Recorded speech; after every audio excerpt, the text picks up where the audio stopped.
Tá, Emanuel, mas o que é escalabilidade horizontal e vertical? Às vezes o cara que é júnior, que é iniciante na área de TI, ele escuta esse tipo de termo e o cara fala assim, mano, fudeu. O que é isso? O que é escalabilidade horizontal ou vertical? Acabou pra mim. Eu vou te explicar de uma forma bem simples para você entender.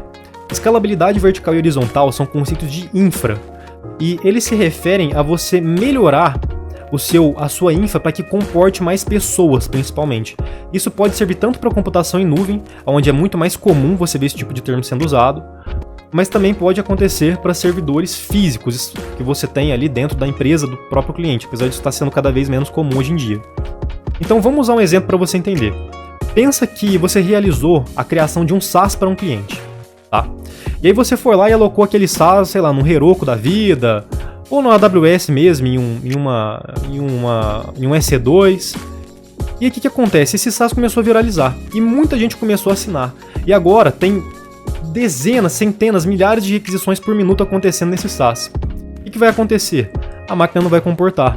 Ela começa a cair, começa a travar, o sistema começa a ficar fora do ar, o cliente está perdendo dinheiro e ele pede para você resolver isso.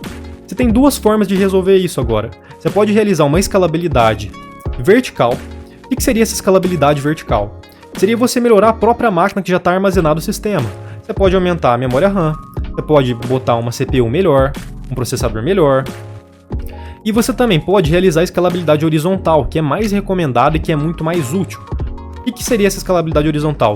Ao invés de você ter uma máquina fraquinha que você vai tunar ela e deixar ela parruda na escalabilidade vertical, você vai alocar 3 máquinas fraquinhas. Agora, o que você vai fazer? Você vai dividir a carga através de um load balancer, que basicamente vai ser uma porta de entrada que vai pegar as requisições e dividir elas entre essas 3 máquinas. E pronto, você vai ter as requisições sendo divididas no processamento de 3 máquinas. E por incrível que pareça, isso é muito mais barato do que a escalabilidade vertical.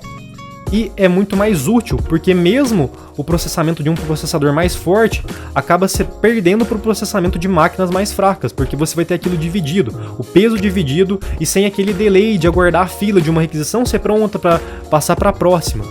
Então é muito útil, cara, é muito útil. Qual que é a perda que você tem na escalabilidade vertical?